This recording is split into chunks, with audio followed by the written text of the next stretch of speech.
الله الرحمن الرحيم نون والقلم وما يسطرون ما أنت بنعمة ربك بمجنون وإن لك لأجرا غير ممنون وإنك لعلى خلق عظيم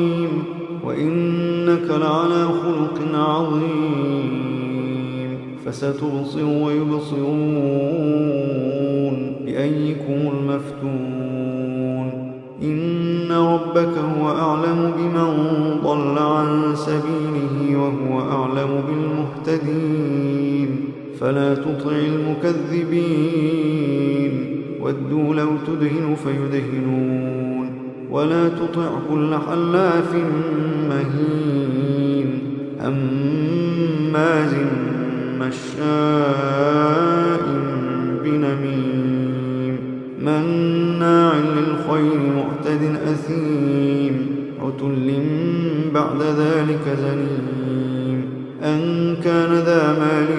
وبنين إذا تتلى عليه آياتنا قال أساطير الأولين سنسمه على الخرطوم إنا بلوناهم كما بلونا أصحاب الجنة إذ أقسموا ليصرمنها مصبحين ولا يستثنون فطاف عليها طائف من ربك وهم نائمون فأصبحت كالصريم فتنادوا مصبحين أن اغدوا على حرثكم إن كنتم صارمين فانطلقوا وهم يتخافتون ألا يدخلنها اليوم عليكم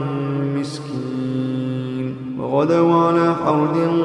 قادرين فلما رأوها قالوا إنا لضالون بل نحن محرومون قال أوسطهم ألم أقل لكم لولا تسبحون قالوا سبحان ربنا إنا كنا ظالمين فأقبل بعضهم على بعض يتلاومون قالوا يا ويلنا إنا كنا طاغين عسى ربنا أن يبدلنا خيرا منها إنا إلى ربنا راغبون كذلك العذاب ولعذاب الآخرة أكبر لو كانوا يعلمون إن للمتقين عند ربهم جنات النعيم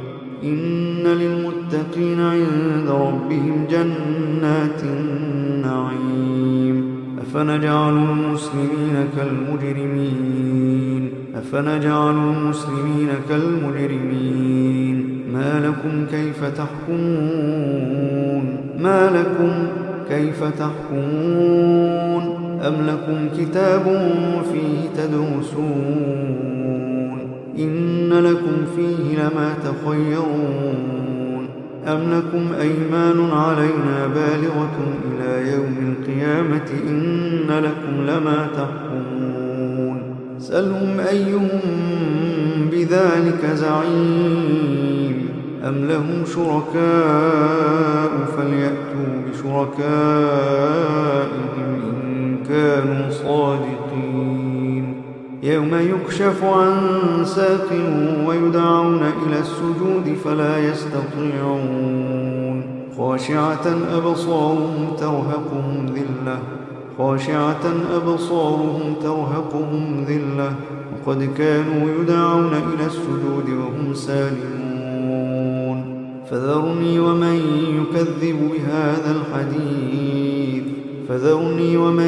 يكذب بهذا الحديث سنستدرجهم من حيث لا يعلمون وأملي لهم إن كيدي متين أم تسألهم أجرا فهم من مغرم مثقلون أم عندهم الغيب فهم يكتبون فاصبر لحكم ربك ولا تكن كصاحب الحوت إذ نادى وهو مكظوم لولا أن تداركه نعمة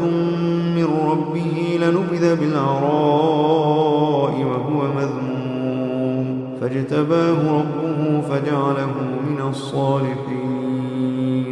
وإن